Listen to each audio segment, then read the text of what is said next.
Presiden Amerika Serikat atau AS Joe Biden marah setelah Perdana Menteri Israel Benyamin Netanyahu memerintahkan invasi Rafah, Gaza Selatan. Kemarahan Joe Biden ini diungkapkan saat melakukan panggilan telepon dengan Netanyahu pada Minggu 11 Februari 2024. Dilansir dari tribunnews.com pada Senin 12 Februari 2024, dalam percakapan selama 45 menit tersebut, Biden mengatakan kepada Netanyahu bahwa Israel tidak boleh melanjutkan operasi militer di kota Rafah tanpa rencana yang kredibel.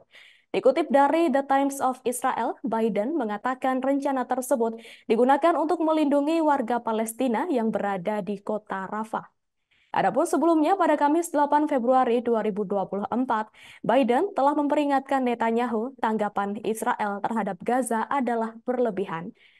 Pemerintahan Biden juga mengkhawatirkan rencana masa depan Israel di Gaza, terutama mengingat penentangan Netanyahu terhadap negara Palestina di sana. Lebih dari separuh penduduk Gaza yang berjumlah 2,3 juta jiwa telah mengungsi ke Rafah untuk menghindari pertempuran di daerah lain.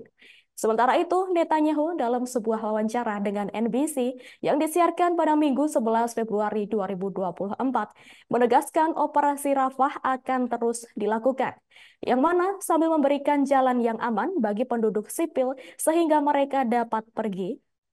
Ketika ditanya tentang kemana penduduk seharusnya pergi, Netanyahu mengatakan Israel telah mempersiapkan meskipun tengah menyusun rencana terperinci. Tak hanya Joe Biden, Kementerian Luar Negeri Mesir juga mengecam serangan Israel ke Rafah. Mesir memperingatkan Israel akan adanya konsekuensi mengerikan bila Netanyahu tetap melanjutkan invasinya ke Rafah. Dikutip dari The Jerusalem Post, mereka juga menyerukan komunitas internasional untuk bersatu mencegah serangan IDF terhadap Rafah. Mesir bersikeras warga Palestina tidak diperbolehkan untuk melarikan diri, melintasi perbatasannya, dan memperingatkan terhadap pemindahan paksa penduduk. Dalam beberapa hari terakhir, para pejabat Mesir yang tidak disebutkan namanya juga telah memperingatkan perjanjian perdamaian Israel dengan Mesir pada tahun 1979 bisa berada dalam bahaya.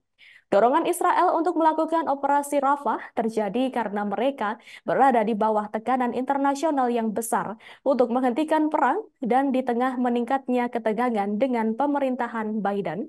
Dalam wawancara dengan radio Israel, Menteri Pertanian Israel, Avi Dichter atau Likud, mengatakan Kairo tidak punya hak suara atas apa yang terjadi di Rafah, yang terletak dekat perbatasan Mesir dengan Gaza.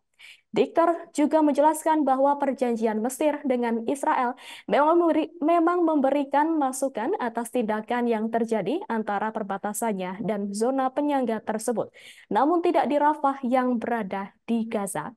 Lebih penting lagi, menurutnya Israel ingin menempatkan Gaza, tentu saja Rafah, di dalam perbatasan Mesir ketika mereka merundingkan perjanjian tersebut. Download Tribun X sekarang, menghadirkan lokal menjadi Indonesia.